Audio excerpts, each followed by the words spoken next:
Alors aujourd'hui, la séance que j'ai voulu faire, en fait, j'ai voulu vous parler de ce grand sujet qui est la conscience. Alors pour vous expliquer le déroulé de la séance, hein, une fois encore pour ceux qui n'ont jamais participé, on va commencer par 5 minutes de détente, de relaxation avec une musique que j'aime. Histoire de, voilà, de se libérer un peu des angoisses qu'on a de par la situation, de par notre quotidien. Ensuite, je vais enchaîner par une demi-heure de réflexion où je vais vous parler de la conscience, de la façon dont on peut développer sa conscience. Déjà, qu'est-ce que la conscience? Pourquoi il est important de développer sa conscience et comment en fait on peut justement développer sa conscience. Et ensuite, on va terminer par 10 minutes de méditation collective. En fait, pour cette méditation, je vais faire ce qu'on appelle un scan corporel. Donc en fait, on va prendre conscience de son corps et après on va terminer par une belle image, histoire de se donner des bonnes énergies et des bonnes vibrations pour commencer cette journée et pour aborder cette semaine. Donc voilà, alors on va commencer par une petite danse de la libération en fait, c'est la même que celle que j'ai faite la dernière fois. Quel est le plus beau symbole de la libération si ce n'est les oiseaux qui volent, qui sont libres dans les airs, qui piaillent à leur guise, qui trouvent ce qu'ils doivent trouver. Les oiseaux sont précisément dans l'instant présent et je pense que si on peut vraiment s'inspirer des messages de la nature, et bien les oiseaux, le plus beau message qu'ils nous transmettent, c'est qu'ils ont cette capacité innée d'être dans l'instant présent. Donc en fait, la musique que je vais vous passer, c'est la musique de Peya, en fait, la même que j'avais passée la dernière fois, qui s'appelle Blessed We Are. J'ai les paroles ici. Donc en fait, ça veut dire bénis sommes-nous. Et le refrain nous dit quelque chose de très beau, qui est en fait le but de l'existence. Remember why you came here. Remember your life is sacred. Donc souvenez-vous pourquoi vous êtes ici. Souvenez-vous que votre vie est sacrée. Remember why you came here. Remember this life is sacred. Souvenez-vous pourquoi vous êtes ici et souvenez-vous que cette vie est sacrée. Donc je vais passer la musique et puis en fait je vais vous demander, on va le faire ensemble, vraiment de vous sentir libre dans votre corps comme si vous planiez dans les airs. Donc vraiment de dérouler les épaules, de vous sentir souple dans votre colonne vertébrale, dans votre cou. Et on va le faire ensemble, on va se laisser porter par la musique. Donc je la lance.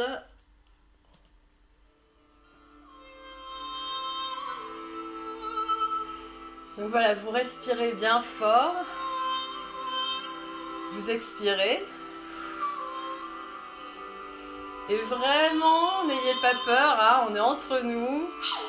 On se libère de toutes les tensions du corps, des épaules, le dos, et on se laisse bercer par la chanson.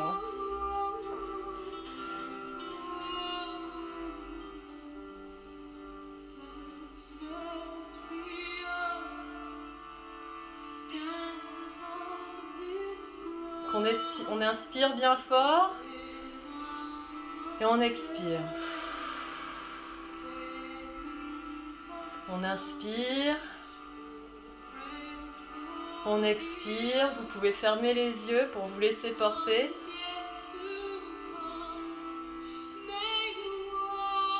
Et vraiment, vous déroulez les épaules, vous ondulez la colonne vertébrale, le cou, vous vous sentez libre, mais vraiment libre.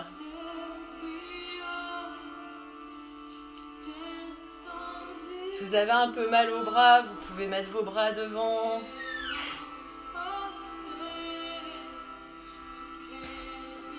Vraiment, libérez-vous de vos tensions.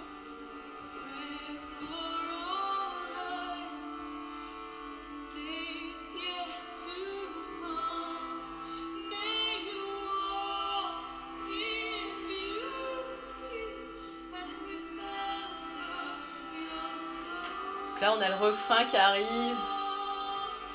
Remember why you came here. Remember your life is sacred. Remember why you came here.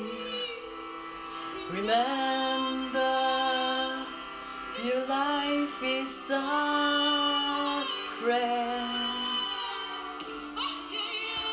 Là, on va un peu plus vite sur le rythme. Hein. Sentez-vous vraiment libre. On libère vraiment toutes les tensions, tout ce qui nous angoisse, toutes nos peurs. Et on s'ancre dans l'instant présent avec la musique.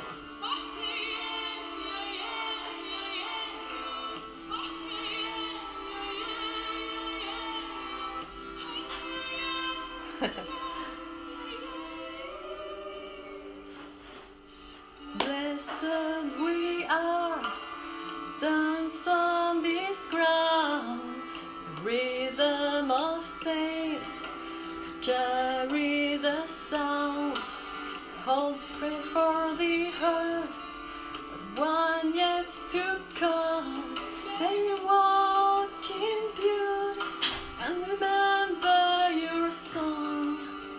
Blessed we are, dance on this ground, the rhythm of saints, carry the sound, pray for the earth, ones yet to come, may you walk in beauty, and remember your song, remember why you came here.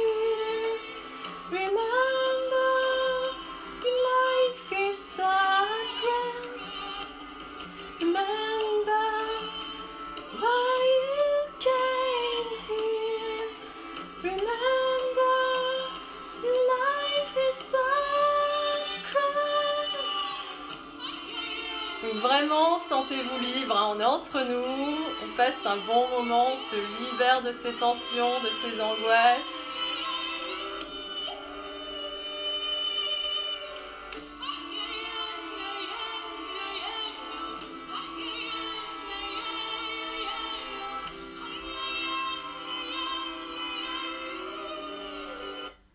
Voilà. Alors, j'espère que ça vous a plu, que ça vous a mis en condition. Je fais juste un petit check technique là pour voir si vous m'entendez bien sur Facebook. Ouais, c'est bon, je vous vois. Alors, on va aborder, donc n'hésitez pas à m'envoyer des commentaires, des feedbacks si vous avez déjà des questions. Hop. Alors, on va parler donc de ce grand sujet de la conscience. Alors, la conscience, c'est vraiment un sujet qui est très complexe. Hein. On pourrait faire un cours entier là-dessus, mais je vais aller à l'essentiel hein, pour pas déborder sur le temps. Donc pendant 20 minutes, une demi-heure, je vais vous parler de ce qu'est la conscience. Comme je l'ai écrit hier, en fait, j'ai mis cette citation de Camus qui dit que ce que je souhaite maintenant, ce n'est plus d'être heureux, mais d'être conscient. Et moi, en fait, pour parler de cette notion de bonheur, justement, vous savez, il y a beaucoup de livres qui ont été écrits là-dessus, il y a beaucoup de choses qui ont été dites là-dessus, c'est quelque chose... moi, ce que je reproche à cette notion de bonheur, c'est que finalement, c'est quelque chose de très marketing, qui a été très vendeur, mais moi, je me suis toujours sentie un peu... étrange par rapport à la notion de bonheur parce que bien sûr il y a des instants où je me sens heureuse, mais savoir ce qu'est le bonheur et vivre une vie de bonheur, eh bien, enfin je suis désolée de dire ça, mais non, ça n'existe pas. On vit des instants de joie, on prend du plaisir à échanger, à partager, on prend du plaisir à certaines choses, à déguster quelque chose qui nous fait plaisir, à marcher, à profiter de la nature, donc on vit des instants de joie, des instants de grâce, des instants d'émerveillement, mais à côté de ça aussi, on vit des instants d'angoisse, des instants de souffrance, des instants de peur. Et la vie, en fait, la totalité de la vie est constituée par l'ensemble de ces instants. Et finalement, qu'est-ce qui fait qu'à un moment on va se sentir bien? Qu'est-ce qui fait qu'à un moment on va aller vers cette notion qu'on appelle le bien-être, mais que moi personnellement je n'appelle pas le bonheur? eh ben, c'est de prendre conscience de chacun de ces instants pleinement pour pouvoir les vivre tout simplement. Et ça se passe précisément à l'instant présent. Et prendre conscience des choses, c'est vraiment le point essentiel parce que on peut très bien traverser nos vies comme ça avec des œillères sans avoir conscience de ce qu'on vit. Et en fait, c'est vraiment ce qu'il y a de plus tragique dans la vie parce que non seulement on va passer à côté des meilleurs moments qu'on peut vivre en fait, des instants de joie, mais finalement parce qu'on n'était pas pleinement à l'intérieur, bah, on les a laissés filer, on n'a même pas eu conscience qu'on a vécu des instants de joie. Et par rapport aux épreuves, par rapport aux souffrances, eh ben, le problème c'est que si on n'en prend pas conscience, si on ne prend pas conscience des épreuves que l'on vit, si on ne prend pas conscience des obstacles qui se dressent sur notre chemin, eh bien tout simplement on ne va pas pouvoir tirer des enseignements des épreuves qui nous sont envoyées par la vie, des souffrances qu'on est en train de subir. Et si on ne tire pas des enseignements de ces souffrances, en fait, ben, on ne va pas pouvoir avancer sur notre chemin, on ne va pas pouvoir finalement rectifier des choses qu'on doit rectifier. Et finalement, on ne va jamais pouvoir vivre une vie qui va être complètement alignée avec ce que l'on est. Et c'est à partir de là où on va échapper à ce qu'on appelle le bien-être et surtout, et moi souvent on me demande mais comment tu as cette paix intérieure quoi qu'il en soit, et on va échapper à la sérénité, à la paix intérieure. Et trouver la paix en soi, c'est complètement différent de trouver le bonheur. Avoir la paix, vivre une vie en harmonie avec une grande sérénité, ça veut simplement dire qu'on a conscience de toutes ces choses, on a conscience des instants les plus flamboyants, les plus joyeux de notre vie, mais on a aussi conscience qu'il y a de la souffrance, qu'il y a des peurs, qu'il y a des blocages, et on va les prendre en considération. On va pouvoir se détacher aussi de ce qui est. Alors si c'est de la joie, on va pouvoir s'appuyer sur notre joie pour pouvoir avancer davantage vers ce qui nous met en joie. Mais si c'est de la souffrance, en fait, on va pouvoir constater l'objet de notre souffrance, l'objet de nos peurs, l'objet de nos angoisses, pour un moment se poser la question, qu'est-ce qui me met, qu'est-ce qui m'effraie, si c'est de la colère, qu'est-ce qui me rend en colère, pour pouvoir, une fois encore, avancer de façon beaucoup plus alignée avec ce que l'on est.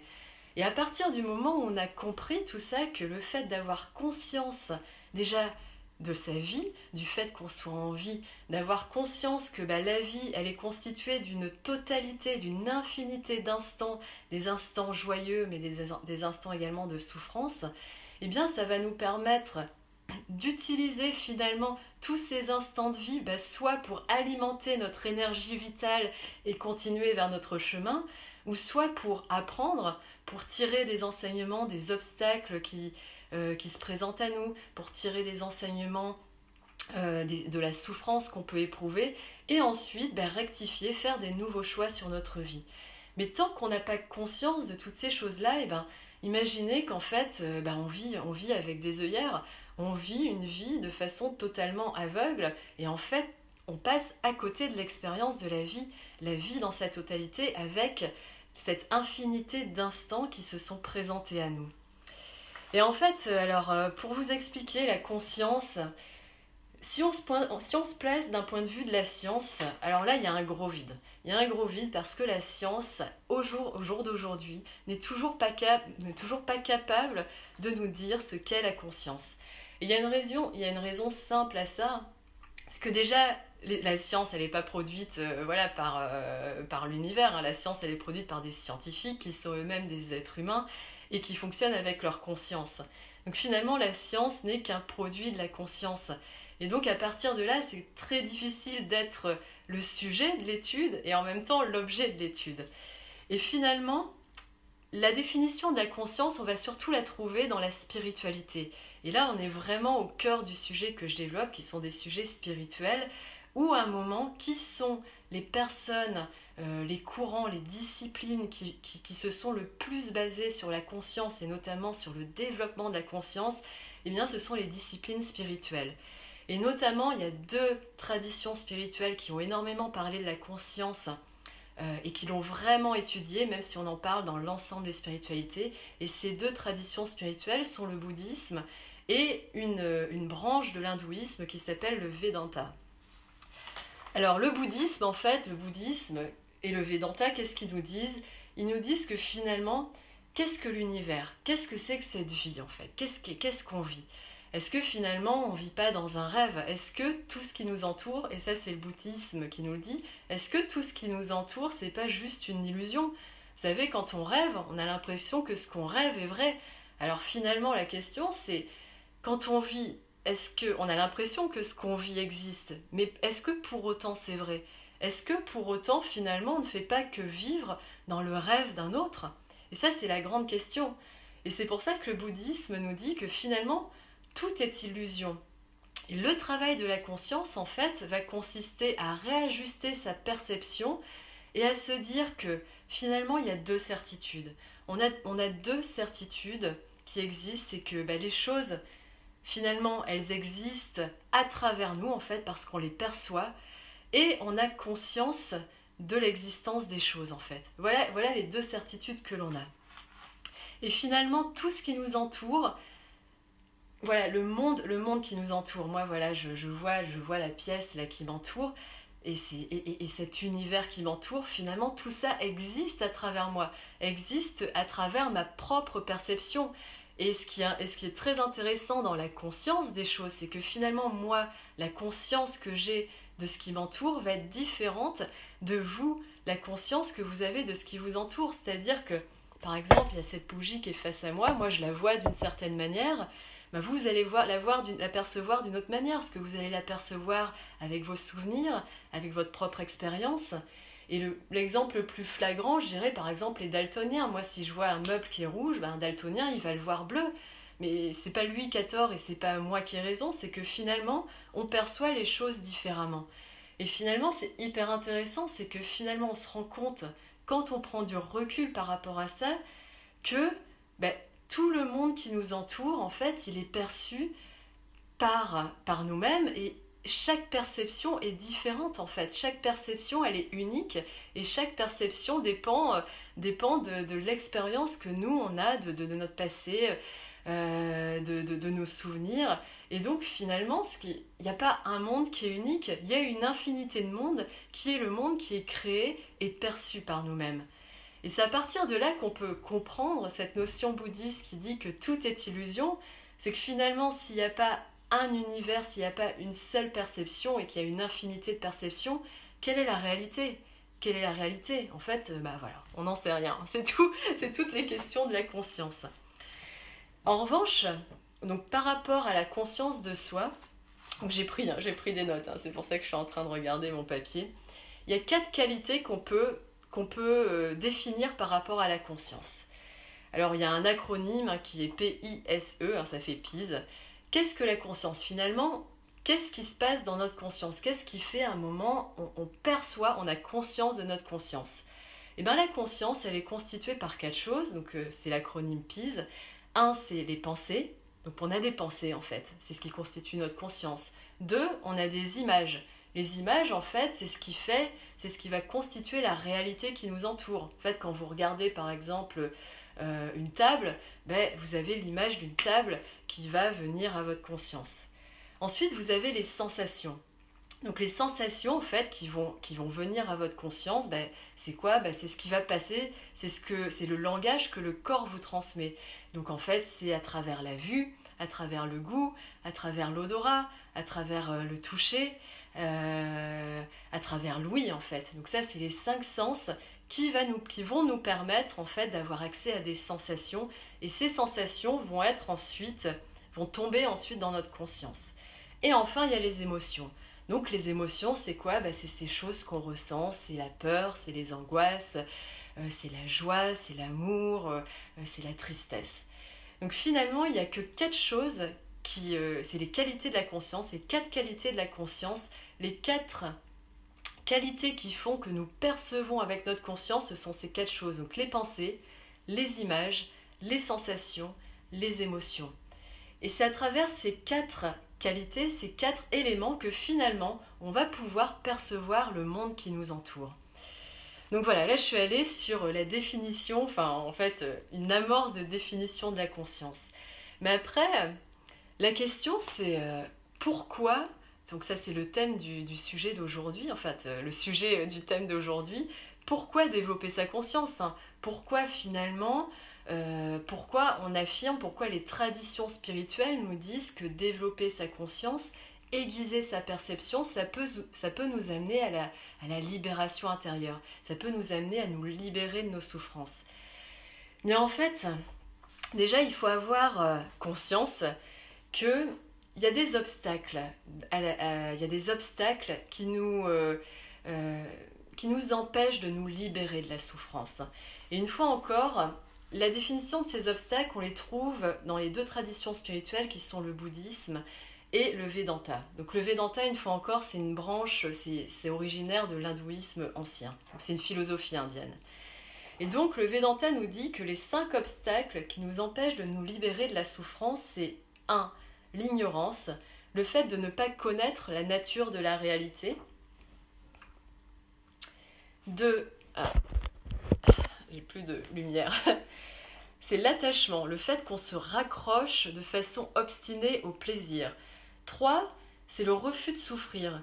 Alors le refus de souffrir, c'est-à-dire qu'à un moment donné, on va être tellement tenu par la peur de souffrir, la peur d'éprouver des douleurs, que ça va nous paralyser et que ça va nous empêcher de vivre des expériences qui sont essentielles pour avancer sur notre chemin. Le 4e obstacle, c'est l'identification avec l'ego. C'est le fait qu'à un moment, on se définit comme une personne, en fait, par exemple, dans la société, hein, on se définit par exemple comme médecin, on se définit comme journaliste, on se définit comme je sais pas, comme soldat, on se définit comme dirigeant. Mais en fait, tout ça, c'est des étiquettes, des représentations sociales. Et finalement, ce ne sont justement que des représentations. Et le danger, finalement, c'est de s'identifier avec cette étiquette, donc avec cet ego, qui va nous empêcher de faire un travail intérieur et de finalement de pouvoir progresser dans notre vie.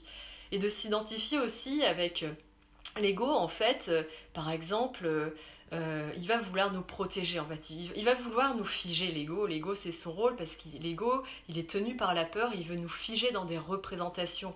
Et c'est en fait tout le travail intérieur, c'est de pouvoir se libérer de cet ego pour pouvoir, en fait, accéder en fait à la conscience universelle, en fait à quelque chose de plus haut. C'est ce qu'on appelle l'élévation de la conscience, en fait.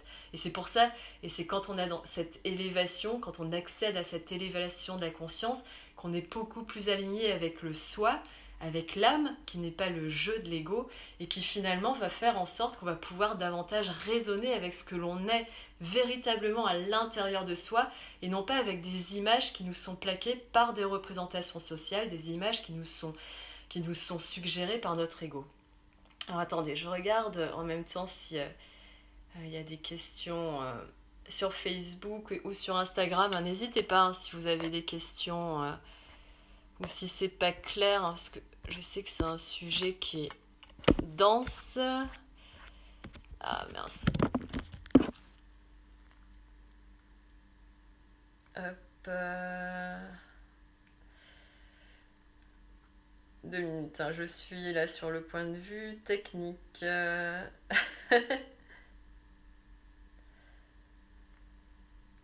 Hop. Alors, je regarde les commentaires.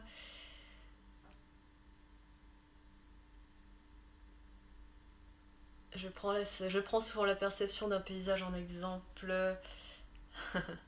Bon, n'hésitez pas, hein, si vous avez des questions, parce que c'est un sujet qui est vraiment très dense, hein, la conscience. Hein, d'ailleurs, je pense développer carrément un cours en ligne là-dessus. Mais donc voilà, il faut avoir conscience que... Alors, je reviens en fait sur les traditions spirituelles. Le bouddhisme nous parle de 4 nobles vérités. Et je vais revenir à la conscience. Les 4 nobles vérités, en fait... En gros, c'est des vérités qui sont universelles, en fait. Justement, comme on ne sait pas si ce qui nous entoure est vrai, en fait, on ne sait pas finalement quelle est la réalité de ce que l'on vit. On a juste la conscience de l'existence, c'est tout. Et en fait, donc, ils ont développé 4 nobles vérités qui sont celles-ci. 1. La vie est souffrance, en fait. Le fait de vivre cette vie, par essence, en fait, par nature, c'est une souffrance. Et finalement, le but de cette vie, ça va être d'être en mesure de se libérer de cette souffrance. Donc la première noble vérité, alors ça peut paraître très pessimiste, hein, dit comme ça, mais c'est une réalité, c'est que la vie, par défaut, en fait, avant de faire un travail sur soi, la vie est souffrance, en fait. La vie est faite d'épreuves, la vie est faite d'obstacles. Et finalement, quand on naît, la première chose qu'un nouveau-né fait, ben, il pleure, il crie parce que cette vie, elle est compliquée. Hein. C'est un apprentissage, c'est toute une expérience. Donc, première noble vérité, la vie est souffrance. La deuxième noble vérité, c'est qu'il y a des causes à cette souffrance. C'est que finalement, c'est pas juste une souffrance qui nous arrive comme ça, mais il y a des causes. Et en fait, on est en mesure en fait, de trouver les causes de cette souffrance. Et la troisième noble vérité donc, découle du fait qu'il y ait des causes à cette souffrance. Puisqu'il y a des causes à cette souffrance, en fait, il existe une voie pour sortir de cette souffrance. Il existe un chemin qui nous permet de nous libérer de cette souffrance.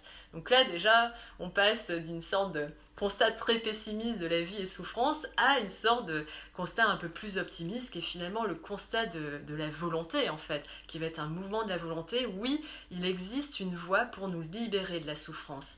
Et du coup, la quatrième noble vérité, c'est que cette voie en fait, c'est ce qu'ils appellent le noble octuple sentier. Le noble chemin octuple, en fait, vous avez différentes traductions. Vous aimez bien les choses nobles, hein, vous avez les 4 nobles vérités. Et donc finalement, la voie pour sortir de nos souffrances, c'est le noble octuple chemin. Donc octuple parce qu'en fait, il y a 8 choses en fait que je vais vous citer. 1. Donc comment sortir de la souffrance? En fait, c'est ce qu'ils appellent le chemin du milieu, le chemin de la perfection. Et donc ça passe par 8 attitudes de la conscience justement. Donc 1, c'est la compréhension juste ou la vision juste. 2, la pensée juste. 3, la parole juste. 4, l'action juste. 5, les moyens d'existence justes. 6, l'effort juste. 7, l'attention juste. Et 8, la concentration juste. Alors ça fait beaucoup de choses, hein. Vous avez vu, il y a la compréhension, la pensée, la parole, l'action, les moyens d'existence, l'effort, l'attention, la concentration. Et tout ça, en fait, on doit travailler, en fait c'est ce que nous disent les bouddhistes, on doit travailler chacun de ces points pour amener la compréhension à sa justesse, la pensée à sa justesse. Donc derrière la pensée, il y a la parole, parce que la parole est issue de la pensée, donc d'une pensée juste va jaillir une parole juste, d'une parole juste va jaillir une action juste, mais ça c'est possible que si à un moment on fait un effort juste, si on a une attention juste et si on a une concentration juste. Et donc finalement c'est 8 choses, alors je sais que ça fait énormément, c'est pour ça que je vous dis qu'il y a carrément un cours qui peut être développé là-dessus. Je bois pour... parce que je parle beaucoup. C'est de l'eau de coco, hein, si vous vous posez la question. Le côté exotique, j'adore l'eau de coco. Donc en fait, le travail de la conscience, finalement, pourquoi en fait, finalement, quand j'ai écrit sur cette citation d'Albert Camus, je disais que finalement, tout l'enjeu de nos vies, c'est d'atteindre la perception la plus juste de ce qui nous entoure. C'est d'atteindre cette justesse dans notre... Donc en fait, le zoroastrisme, c'est une autre tradition spirituelle qui nous vient de l'Iran, résume ça en 3 choses. Donc c'est un peu plus compact que le bouddhisme qui lui en définit 8. Donc c'est la pensée juste, la parole juste et l'action juste. À partir du moment où on va penser de façon juste, on va pouvoir parler de façon juste. Donc ça veut dire quoi parler de façon juste? C'est qu'on va plus parler sous l'effet de la colère, c'est qu'on va plus parler sous l'effet de la peur. Par exemple, quand on est en colère, ça arrive à tout le monde, hein. On ne pense plus juste parce que justement on est en colère, donc il y a quelque chose qui nous énerve, donc tout d'un coup on voit tout rouge, c'est ce qu'on dit, on dit une colère noire ou une colère rouge, et donc on est complètement embué dans notre colère, donc on n'a plus cette pensée juste, donc finalement on va dire des choses que après coup on va regretter, donc des choses auxquelles on n'a pas pensé, puisque en fait notre pensée justement va être déséquilibrée à cause de cette colère, donc on va avoir une parole qui ne va pas être juste, et on peut agir de façon non juste, hein, et donc ça peut se traduire par de la violence, Ça peut se traduire, voilà, on prend un livre, on le balance à travers la pièce, ou la violence envers une autre personne. Et donc le zoroastrisme nous parle, donc je préfère cette conception plutôt que le noble chemin octuple, parce qu'elle est beaucoup plus simple. La conception du zoroastrisme nous dit penser juste, parler juste et agir juste.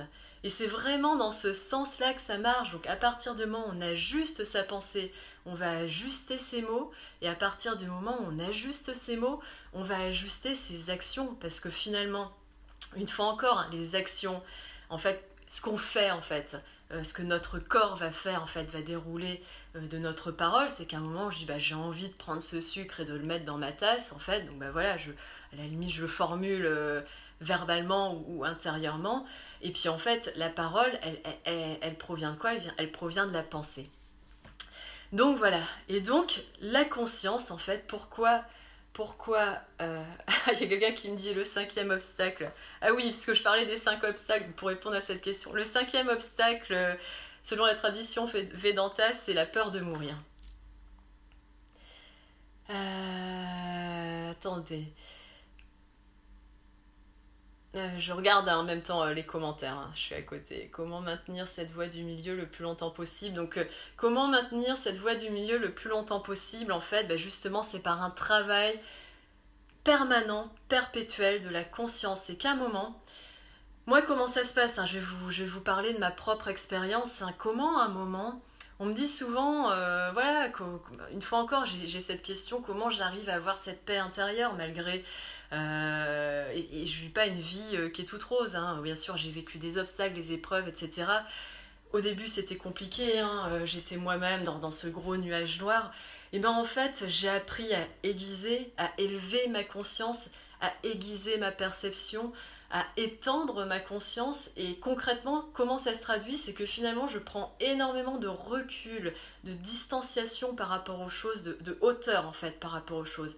C'est à ça que ça va nous servir de développer notre conscience, c'est comprendre la hauteur, et c'est que finalement on ne réagit plus, on n'est plus en réaction par rapport à ce qui nous arrive, on est dans une observation de ce qui se passe, et à partir de là, on va pouvoir aller dans ces 3 choses qui sont la pensée juste, la parole juste et l'action juste. Donc c'est un travail permanent de prise de hauteur, c'est qu'à un moment quand il m'arrive quelque chose, un événement... je sais pas, par exemple, on va parler du confinement. Voilà, le confinement est arrivé. Bien sûr, hein, j'ai eu cette angoisse qui est arrivée parce que justement, j'avais pas encore pris de la hauteur par rapport à ce qui se passait. Mais justement, j'ai fait ce travail intérieur en me disant, voilà, regarde ce qui se passe, regarde la situation autour de toi. Donc ça implique aussi, tout ça c'est sous-entendu, de se couper des médias qui sont hyper anxiogènes parce que eux vont nous envoyer de la peur, des vibrations négatives. Et donc comment prendre de la hauteur à un moment aussi, faut savoir couper avec tout ce qui alimente cette anxiété. Donc voilà, on coupe avec ce qui est anxiogène, on prend de la hauteur, on observe en fait ce qui se passe à l'intérieur de nous. On observe aussi ce qui se passe à l'extérieur de nous, et à partir de là, une fois encore, on va pouvoir ajuster sa pensée, ajuster sa parole et ajuster son action. Voilà. Donc cela fait penser aux 4 accords Toltec. Donc effectivement, c'est repris dans les 4 accords Toltec qui dit que votre parole soit impeccable. Donc c'est ce qu'on appelle en fait la justesse dans la parole. Et parce que derrière, une fois encore, pensée juste, parole juste, agir juste. Retenez ça, zoroastrisme, c'est beaucoup plus simple que le noble chemin octuple des bouddhistes. Ils sont allés aussi très en précision là-dedans. Donc David qui nous dit « Le sens de notre vie n'est-il pas de limiter, supprimer nos souffrances ?» Bien sûr, et ça, une fois encore, c'est ce que nous disent les différentes traditions spirituelles, mais là, toutes les traditions spirituelles, vous avez dans le christianisme, le judaïsme, dans l'islam, dans le bouddhisme, dans le zoroastrisme, dans l'hindouisme, y compris dans le chamanisme, le but, je dirais que le but de notre vie, c'est de nous libérer de notre souffrance, et le sens qu'on donne à notre vie, en fait, c'est le chemin. C'est le chemin, en fait, c'est l'expérience qui va nous permettre de nous libérer de notre souffrance. Le sens de la vie, pour moi, il est très clair. Le sens de la vie, c'est la vie elle-même, c'est de vivre l'expérience de la vie le plus justement possible.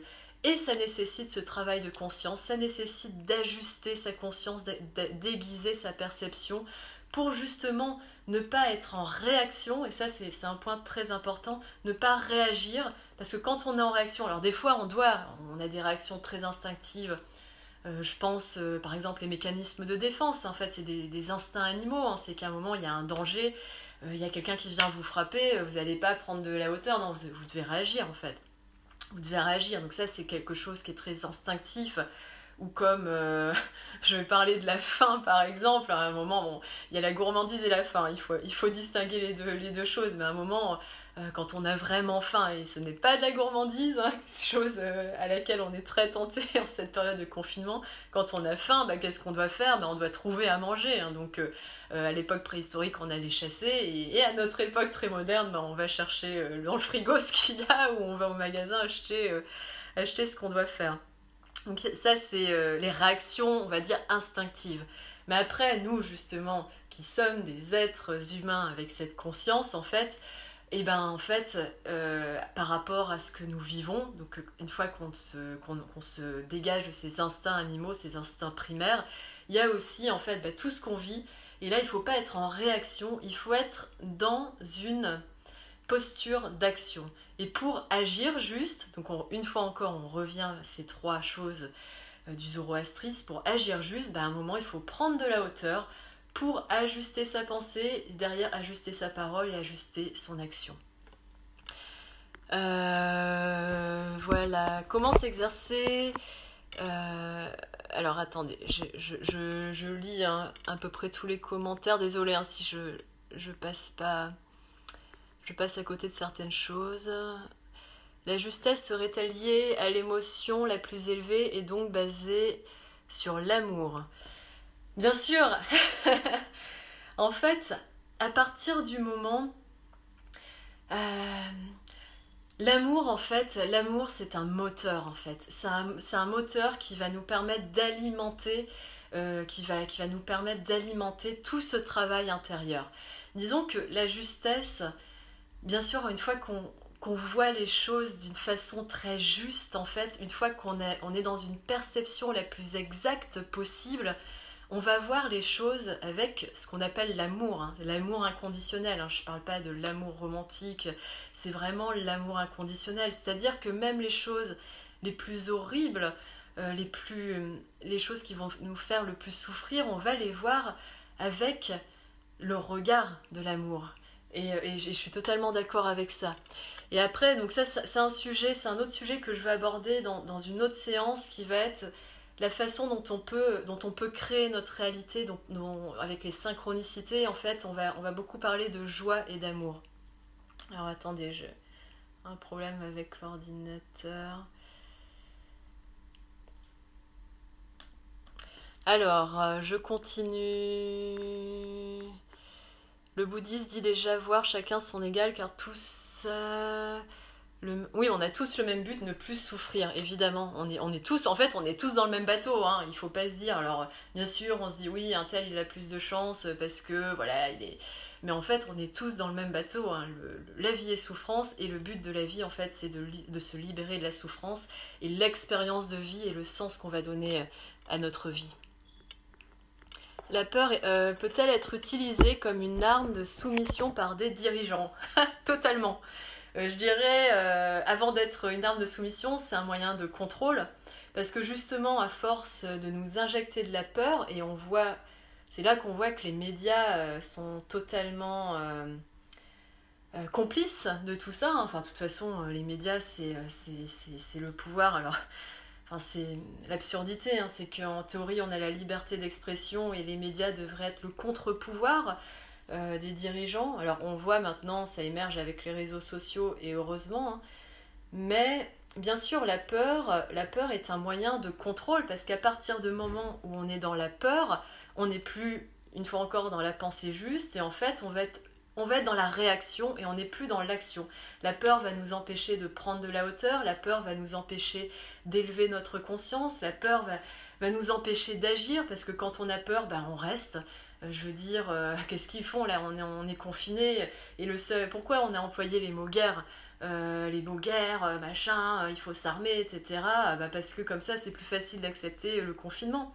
Alors après, bien sûr, hein, le confinement est important, mais il faut l'accepter non pas parce qu'il y a la peur, mais il faut l'accepter parce que, par solidarité, par conscience qu'on est des êtres humains et parce qu'on se dit bah, que potentiellement on peut être un danger pour l'autre et on ne doit pas transmettre le virus, etc. Donc cette situation, la meilleure manière de l'accepter, c'est pas à cause de la peur, c'est parce qu'on a compris qu'à un moment, bah, il fallait déjà se respecter soi et il fallait respecter les autres. Donc il faut, une fois encore, on revient à ce sujet qui est l'amour en fait. Il faut l'accepter par amour de soi et par amour de l'autre. Mais il ne faut pas l'accepter parce qu'on a peur. Et donc se libérer de sa peur, c'est essentiel pour ne pas justement être sous contrôle. Des autres, notamment. Alors le fait de penser tout savoir une voie qui nous convient le mieux, est-ce une illusion? Ni voit-on en réalité, ni en réalité qui ne voit universel? Je pense qu'en fait il y a eu un... J'arrive pas à comprendre précisément la question. Le fait de penser qu'on a tous une voie qui nous convient le mieux, est-ce une illusion? Moi je ne pense pas parce que justement s'il y a une vérité... s'il y a une vérité en fait qui se cache derrière toutes ces illusions, c'est qu'à un moment il y a un soi, donc S-O-I, hein, il y a un soi, une sorte de moi supérieur qu'on appelle soi, qu'on appelle l'âme.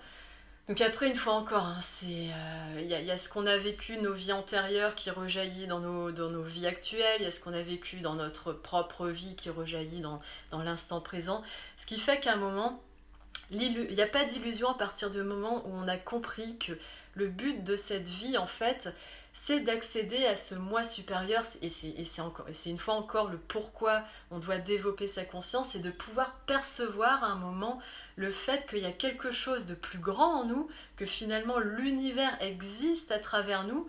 L'univers, Dieu, toutes ces choses-là, la conscience supérieure, et le fait de pouvoir s'y connecter, ben c'est ça le sens de la vie. Mais après, on a différents moyens ensuite. Après, chacun, on est des pièces d'un puzzle qui va constituer l'existence tout entière. Et c'est ça qui est beau, c'est que nos voix sont complémentaires, nos voix sont uniques et font qu'à un moment, on va construire l'univers tout entier. Et donc, il y a certains, ça va être le chant, il y a certains, ça va être d'entreprendre, de créer une famille, d'entreprendre... je sais pas, une ferme biologique, et tout ça, en fait, je suis persuadée que c'est pas une illusion qu'on ait une propre voix. Sinon, en fait, ça veut dire que qu'est-ce que ça signifie notre joie? Qu'est-ce que ça signifie qu'à un moment, on va vibrer pour certaines choses, résonner? Et ça, c'est la vérité. La vérité, en fait, elle nous est transmise par notre joie, par l'amour, en fait. Et on l'a, à partir du moment où on a aiguisé notre perception.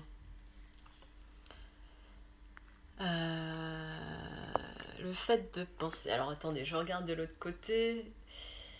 La peur est entretenue par toutes les théories complotistes. Je suis parfaitement d'accord, Véronique. Arrêtez. Je sais, il y a beaucoup de choses sur les complots qu'on peut juger juste, hein, justement. Moi, je dis... Bien sûr, je vois passer ces choses. J'ai mon opinion sur ces choses, mais voilà, j'ai décidé de pas m'étendre là-dessus. Parce que finalement, on va alimenter cette peur, en fait. On va alimenter cette anxiété. Donc, bien sûr, il y a des choses qui se passent, mais le vrai travail, justement, si on veut aller vers une vérité, une vraie vérité, en fait, c'est de faire ce travail intérieur. La vérité, elle n'est pas autour de nous, elle est à l'intérieur de soi. Et finalement, qu'est-ce qu'on va... Enfin, voilà, il faut vraiment aller chercher à l'intérieur de soi ce qui résonne en nous. Et ce qui résonne, en fait, va être votre propre vérité, qui va être différente de la mienne, qui va être différente de celle de vos proches. Mais ce qui compte, en fait, c'est ce que vous ressentez à l'intérieur de vous. Mais à travers ça, finalement, on s'unit. Hein. On va s'unir à travers le ressenti, et c'est comme ça qu'on va pouvoir constituer une vérité universelle. Alors, je regarde l'heure passer... J'ai beaucoup de questions. Si le but est de ne plus souffrir et si nos pensées sont le reflet de notre réalité, alors si nous pensons que la souffrance n'est plus, est-ce que notre réalité sera sans souffrance?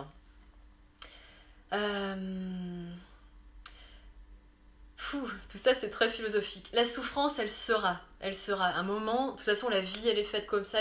On va vivre des choses qui vont nous faire souffrir. Et en fait, voilà, en fait, c'est intéressant cette question parce que quand tout à l'heure je disais oui, j'avais quelque chose contre le bonheur, parce qu'en fait, ce qui m'énerve, c'est tout ce qui est ces mouvements de psychologie positive qui nous dit non, mais finalement, on n'est pas responsable de ce qui nous arrive, et finalement, il faut voir que les choses positives pour pouvoir vivre une vie où on va se sentir mieux. Effectivement, il y a des études scientifiques qui ont été faites. J'ai fait des études en psychologie, en neurosciences il y a 3 ans, donc j'ai eu tous ces trucs de psychologie positive et je m'en suis écartée. Je m'en suis écartée pour revenir à la conscience, justement. Parce que finalement, donc penser, pour revenir à cette question super intéressante, il ne faut pas penser que la souffrance n'est plus. Il y a des choses comme... donc ça, c'est une des premières nobles vérités du bouddhisme. La vie est souffrance, en fait. Il y aura des souffrances. Et il ne faut pas nier ce qui est. Il ne faut pas nier ses émotions, en fait. Ça, c'est une qualité de la conscience. C'est qu'à un moment, il faut constater, il faut observer ces choses-là et pouvoir s'en détacher. Et c'est là, en fait, la voie de la paix intérieure, en fait. Ce détachement. Le fait de prendre de la hauteur, qui est une élévation de la conscience, et se détacher de cette souffrance. Mais aussi, à un moment, je croise avec une autre question qui me parlait du plaisir. Voilà, sur Instagram, je voulais savoir si pour toi la recherche de plaisir s'opposait à la recherche de spiritualité. Ouais, c'est deux choses différentes. Ça ne veut pas dire qu'il faut plus prendre du plaisir, mais le plaisir est éphémère. Le plaisir, en fait, c'est un instant de plaisir et c'est très bien. Voilà, comme je bois mon eau de coco, ça me fait plaisir, ça me rafraîchit, ça me désaltère, ça c'est un instant de plaisir. Comme le fait de vous parler, c'est un instant de plaisir. Mais je ne vais pas être dans une recherche permanente de ce plaisir. Moi, je suis juste dans une recherche de vérité, et la recherche de la spiritualité, une fois encore, c'est voilà, aiguiser sa perception, arriver à cette justesse de perception. C'est ça la spiritualité. Parce qu'en fait, à partir du moment où on va être dans cette perception la plus juste, la plus exacte, en fait, on va se connecter, et ça va être l'objet de la prochaine séance. On va se connecter à l'univers, on va se connecter, vous l'appelez comme vous voulez, à l'univers, à Dieu, à la conscience universelle, et c'est ce qui va nous permettre de créer, c'est ce qui va nous permettre de créer ce qu'on appelle des miracles. C'est ce qui va nous permettre de manifester des miracles dans notre vie. Pourquoi je vous parle de tout ça? C'est pour ça, parce qu'à un moment, si on n'a pas conscience de tout ça, si on n'a pas conscience de la conscience, si on n'a pas conscience du fait qu'il faille aiguiser notre perception, à un moment, ça va nous bloquer dans ce fabuleux pouvoir qu'on a tous en nous, qui est ce pouvoir de créer. Le miracle, c'est ça, c'est de la création. C'est que finalement, on a l'univers qui est à l'intérieur de nous, il n'est pas à l'extérieur de nous, puisque l'univers, il existe à travers nous. Mais la plus grande qualité de l'univers, de Dieu, de la conscience universelle, c'est ce pouvoir de création. On est à la fois des êtres créés, mais on est également des créateurs.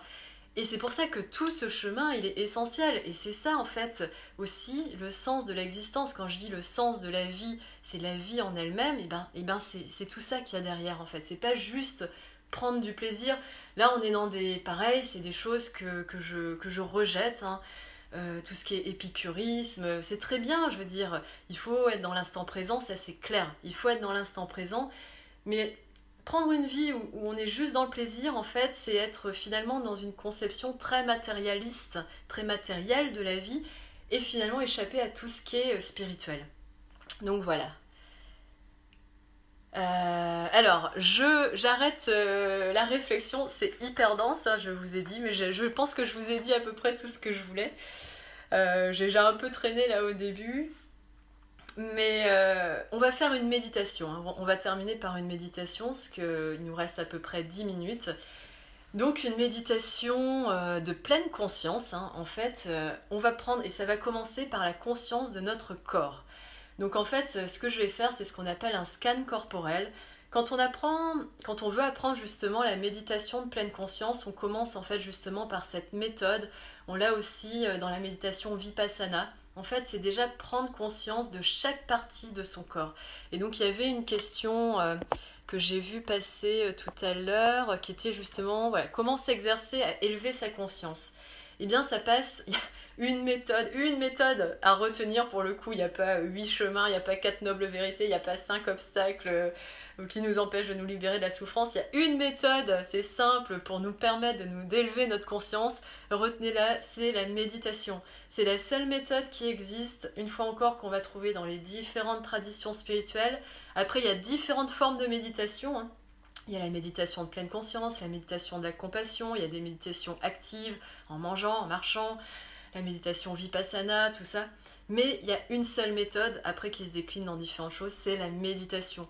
La méditation, c'est un travail de la conscience, c'est un travail de développement de la conscience, c'est un travail qui va nous permettre d'aiguiser notre perception. Et ça, voilà, c'est un savoir-faire. C'est un travail de l'esprit, c'est pas juste des choses très intellectuelles, des théories, hein, même si c'est des choses vraies que ce que je vous dis, mais voilà, la méditation, et c'est pour ça qu'on va terminer par la méditation. Méditation, donc un scan corporel. Donc voilà, je redescends un peu mon énergie, parce que je sais que je m'emballe beaucoup quand je parle. Donc voilà, j'ai une petite bougie là, toujours en face de moi, que vous voyez. Donc si vous avez une bougie en face de vous, concentrez-vous sur la flamme de votre bougie, hein. Donc vous positionnez bien, donc détendu mais un petit peu tendu pour être bien droit en fait, la colonne vertébrale bien droite, bien alignée, mais détendu, hein. Pas trop de tension dans le corps, juste ce qu'il faut. Justement, on parlait de justesse. Et on va inspirer profondément et on expire. Donc si vous avez une bougie, vous regardez la flamme de votre bougie. Si vous n'en avez pas, vous regardez ma flamme.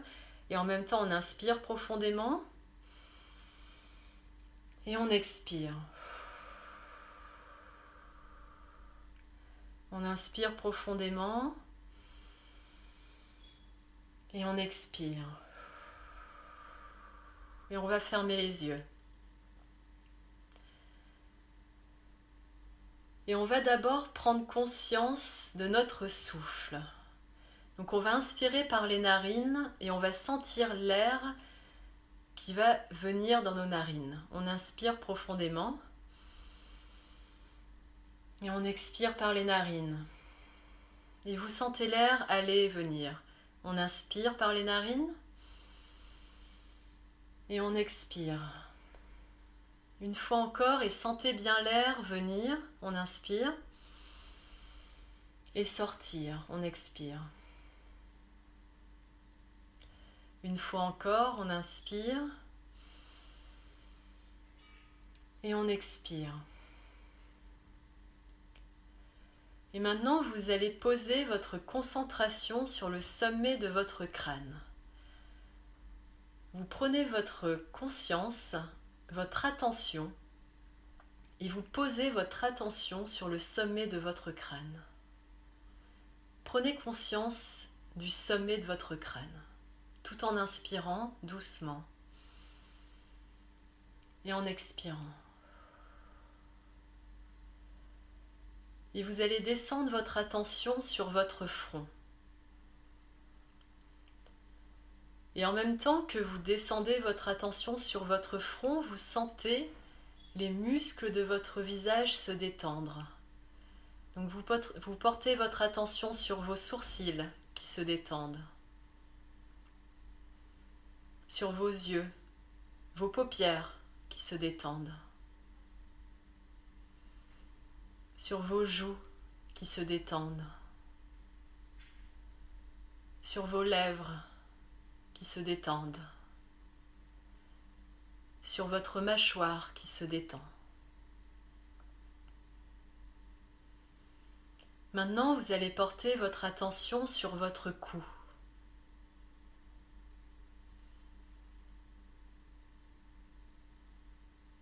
Et vous allez sentir votre gorge qui se détend,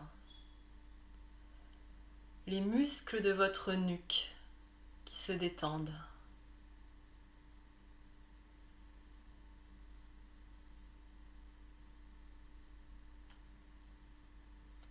Et maintenant, vous portez votre attention sur vos épaules. Et vous sentez les épaules qui se détendent. Et vous continuez d'inspirer et vous sentez déjà votre inspiration plus fluide et votre expiration plus fluide. Et votre attention est sur vos épaules qui se détendent. Votre attention va descendre sur vos bras, sur vos biceps qui se détendent, sur vos coudes qui se dénouent, sur vos avant-bras, vos poignets qui se détendent, vos mains qui se relâchent et vos doigts qui se relâchent. Et maintenant, vous portez votre attention sur votre poitrine qui se soulève quand vous inspirez et qui se baisse quand vous expirez. Vous sentez vos poumons se gonfler quand vous inspirez et se dégonfler quand vous expirez. Et vous avez l'impression de visualiser vos poumons qui se gonflent quand vous inspirez et qui se dégonflent quand vous expirez. Et là, vous sentez vos côtes qui se détendent, votre diaphragme qui se détend, votre ventre qui se détend, vos abdominaux qui se relâchent. Et maintenant, votre attention, elle va être sur votre bassin. Vous sentez tout votre bassin, vos hanches qui se détendent. Et ensuite, vos cuisses. Vos cuisses qui se détendent, qui s'assouplissent. Et vos genoux qui se dénouent. Vos mollets qui se détendent. Et vos chevilles qui se détendent. Et enfin vos pieds, jusqu'à vos orteils qui se détendent. Et vous continuez d'inspirer et vous expirez. Et maintenant, vous sentez tout votre corps détendu. Et vous sentez toute une énergie qui part depuis le sommet de votre crâne et qui va vous remplir petit à petit maintenant que vous êtes détendu. Une énergie lumineuse, une grande chaleur douce qui vient pénétrer tout votre organisme depuis l'intérieur de votre crâne, qui va descendre dans votre visage, votre gorge, vos épaules, qui remplit vos poumons, qui va remplir votre cœur, qui remplit votre ventre et qui va se diffuser dans vos jambes, dans vos cuisses, dans vos énergies, dans vos mollets, dans vos pieds. Et vous sentez toute cette énergie qui fait comme une vibration dans tout votre corps. Votre corps est détendu, mais l'énergie est là et elle circule. Maintenant qu'elle est en vous, vous la voyez qui circule de bas en haut, de vos pieds jusqu'à votre crâne et de haut en bas, de votre crâne jusqu'à vos pieds, jusqu'à vos orteils. Vous sentez toute cette fluidité dans votre corps. Dans le visage, le cou, les épaules, le buste, les hanches, les cuisses, les pieds. Et maintenant que vous vibrez au rythme de cette énergie, que cette énergie elle est bien fluide, vous allez répéter après moi un Om. Je vais faire Om et vous allez sentir ce Om vibrer avec cette énergie, avec vous. Om.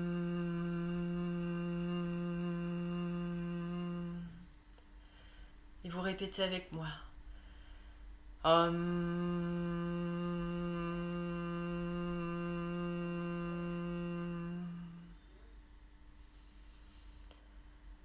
Om.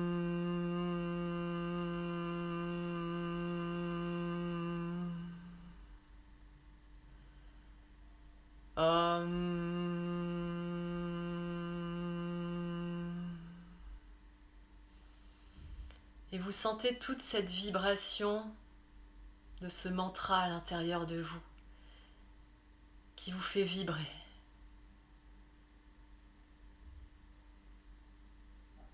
Et vous inspirez avec cette énergie, cette vibration. Et vous expirez.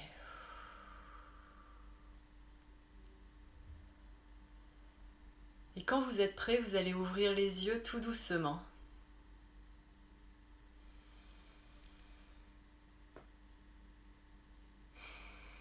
Voilà. Merci beaucoup. Ah, je vois que j'ai perdu Instagram.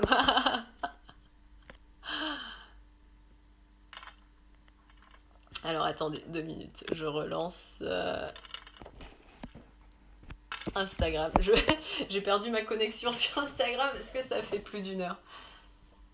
Alors je reprends, je relance le direct d'Instagram parce que ça a coupé pendant la méditation, hein, donc voilà, c'est pas grave. Alors en tout cas, vous qui êtes sur Facebook, voilà, j'espère que cette méditation vous a plu.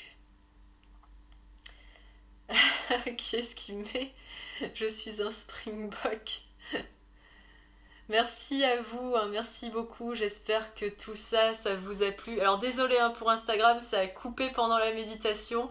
Mais de toute façon, je vais mettre le replay sur YouTube. Comme ça, vous aurez l'ensemble de la séance. C'était dense, hein, la conscience, que moi-même, hein, je ne savais pas trop par quoi commencer. Mais j'espère que vous avez bien tout retenu. En résumé, hein, je vais vous le faire en résumé sur la conscience, ce qu'il faut retenir, c'est que finalement, il y a une seule vérité. La conscience, la science ne l'explique pas, parce que c'est, voilà, et c'est très bien comme ça. Et finalement, la meilleure définition qu'on ait de la conscience, on va la trouver dans la spiritualité. Il y a quelques rares scientifiques qui se sont vraiment penchés sur la conscience. Il y en a un que je suis qui s'appelle Philippe Guillemant, qui est juste génial en fait. Et en fait, j'en parlerai à la prochaine séance. Mais en gros, ce qu'il faut retenir dans la conscience, c'est que finalement, tout ce qui nous entoure n'est que perception. Et finalement, tout ce qui nous entoure n'existe qu'à travers notre propre perception. Et c'est à partir de là qu'on comprend que l'univers est à l'intérieur de nous. L'univers existe à travers nous et nous existons à travers l'univers en fait. Tout est lié. Ça, c'est le premier point. Le deuxième point, les qualités de la conscience, en fait, pour résumer les qualités de la conscience.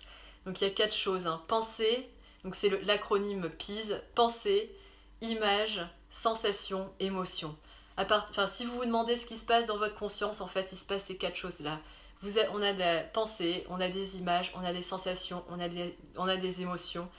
Et développer sa conscience, en fait, c'est développer sa perception des pensées, la perception des images, la perception des sensations, la perception des émotions. Donc voilà sur la définition de la conscience. Et le but finalement, c'est d'élever son niveau de conscience le but donc finalement qui nous est transmis par les traditions spirituelles pour se libérer de la souffrance en fait. Et ça passe par un travail de la conscience, ça passe par un travail sur la perception. Donc aiguiser sa perception, ajuster sa perception. Donc penser juste, parler juste, agir juste. Donc voilà, c'est les 3 choses du zoroastrisme qui sont déclinées en 8 chemins dans le bouddhisme, hein, le noble octuple sentier des bouddhistes. Et donc, et pour terminer, une méthode pour tout ça, une seule méthode, et c'est le plus simple à retenir, la méditation. Les différents types de méditation vont nous permettre d'élever notre niveau de conscience, vont nous permettre d'accéder à notre moi supérieur, au soi, à la conscience universelle, à l'univers, à Dieu. Pourquoi ? Pour finalement être capable de créer, de manifester des choses dans notre vie, de manifester ce qu'on appelle des synchronicités. Et donc je vois, il y a quelqu'un qui me parle de Philippe Guillemant. Oui, voilà, là, qui a écrit La physique de la conscience. En fait, je vais beaucoup vous parler de Philippe Guillemant. Alors moi, j'ai ce livre-là, Le pic de l'esprit. Ça va être la prochaine séance. On va parler des synchronicités, sur le fait de comment manifester des choses dans la matière, en fait. Ça va être génial, mais il fallait comprendre ce qu'était la conscience avant. D'où cette séance. Et donc, le but dans nos vies, non, ce n'est pas d'être heureux, c'est d'être conscient, d'aiguiser notre perception, d'être dans la perception la plus juste pour finalement rétablir, en fait, réunifier, en fait, et c'est ce qui va nous permettre de créer des miracles dans notre vie. Voilà, Les miracles, c'est la manifestation et finalement c'est ce qu'on était capable de faire avant de s'incarner dans ce monde, mais on a perdu tout ça parce qu'en fait il y a eu un principe de séparation. On a justement s'est séparé de notre conscience et en fait le but de la méditation, tout ça, c'est de se réunifier avec notre perception, avec notre conscience divine, la conscience de l'univers. Voilà, j'ai résumé tout ça, c'était dense, le résumé aussi. Je vous remercie beaucoup. Désolée pour ceux qui étaient sur Instagram parce que la méditation a été coupée. Mais voilà, il y a quelqu'un qui me dit, voilà, on est tous créateurs. Voilà, on est créateurs grâce à notre conscience, grâce au pouvoir de notre conscience en fait. Et ça, voilà, une fois encore, pensez juste, parlez juste, agir juste. Dès lors où on crée un déséquilibre là-dedans, en fait, c'est ce qui fait qu'on va se retrouver bloqué. On va se retrouver bloqué dans nos vies, on va pas pouvoir avancer en fait. Voilà. Et déjà qu'il y a des obstacles dans la vie, il y a plein de choses que la vie nous envoie qui sont pas des choses faciles. Alors si nous en plus on nous crée nos propres obstacles, eh ben je peux vous dire on n'est pas sorti de l'auberge. Voilà pour parler de façon très juste, très alignée, très simple aussi. Je vous remercie beaucoup. Des gros bisous à vous et plein d'énergie pour cette journée. À très bientôt. Ciao.